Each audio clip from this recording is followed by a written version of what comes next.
Good morning friend.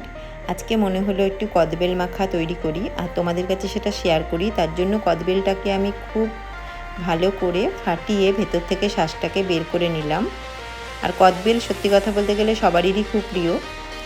আর এর জন্য আমি নিয়েছি ধনে পাতা, আর নিয়েছি গন্ধরাজ লেবু পাতা, পুদিনা পাতা, নুন, চিনি, এগুলোকে খুব ভালো করে থেতো করে নেব। তোমরা অবশ্যই বাড়িতে ট্রাই করবে, আর কেমন লাগলো আমাকে কমেন্ট বক্সে কমেন্ট করে জানাবে। আর দিয়েছি কতগুলো কাঁচা লঙ্কা, দিয়ে খুব ভালো করে এগুলোকে থেতো করে নেব। দিয়ে এগুলো কদবেলের মধ্যে দিয়ে দেব।